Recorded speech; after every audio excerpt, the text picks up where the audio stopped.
ఏ background లేనప్పుడు కన్నడ నుంచి, కర్ణాటక నుంచి, మైసూర్ నుంచి వచ్చినప్పుడు ఎందుకు ఇవ్వాలనే వాళ్ళు చాలా మంది ఉంటారు. మీకు ఒక ఆపర్చునిటీ అనేవాళ్ళు. అట్‌లీస్ట్ ఇక్కడి దాకా సంభవం మీరొచ్చారంటే ఎంతో కొంత చిన్న పాయింట్స్ అనేవి మీకు మైండ్‌లో తిరుగుతూ ఉంటాయి, గుర్తుంటూ ఉంటాయి. Yeah! Maybe maybe is that లో పాయింట్ అనొచ్చు, యాంక్సైటీ పాయింటింగ్ అనొచ్చు. నాకు ఆ బాధ ట్రిగరింగ్. ఉంది యాక్చువల్లీ. అంటే బేసిక్‌లీ నేను కర్ణాటక నుంచి వచ్చినప్పుడు అంటే I don't want to take their names. హ్మ్. చాలా మంది చెప్పారు, "ఈడు బయటవాడు, హ్మ్. ఈడికెందుకు? వై హ్మ్. He has to work in Telugu? హ్మ్. హ్మ్. ఎందుకు? ఎందుకు?" అని. నాకది చాలా బాధేసేది. ఇప్పుడు కూడా ఉంది అది మనసులో. హ్మ్.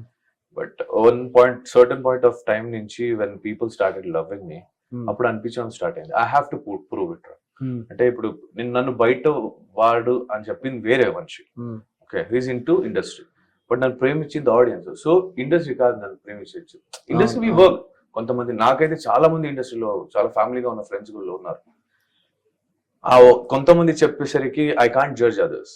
నేను ఇప్పుడు నువ్వు తప్పు చెప్పావు, నువ్వు నన్ను ఇన్సల్ట్ చేసావు, అలా అని అందరూ నన్ను చేస్తారని లేదు. ఇట్స్ హ్మ్. ఓకే. ఈ ఇన్సల్ట్ నాకు ఉంటేనే నేను హ్మ్. ఛాలెంజ్ గా తీసుకున్నా. The other started loving. హ్మ్. నేను కొంతమందికి ఆన్సర్ కూడా ఇచ్చాయి. కర్ణాటకలో వాడే 500, తెలంగాణలో వాడే 500 సేమ్. దాని వాల్యూ సేమే, మారదు. హ్మ్. కర్ణాటక నుంచి రాగానే వాల్యూ మారదు, వాల్యూ సేమే ఉంటది. భాష మాత్రమే మారింది అంతే. Hmm. You are also human, I'm also human. మీరు పప్పుచారు తింటారు, నేను పప్పుచారు తింటా. Simple as that. నైస్. నేను నిఖిల్ అక్కడి నుంచి వచ్చేసరికి నిఖిల్ హ్మ్. అనే మనిషి మారాడు కదా, సేమ్ హ్మ్. Nikhil. So I have to be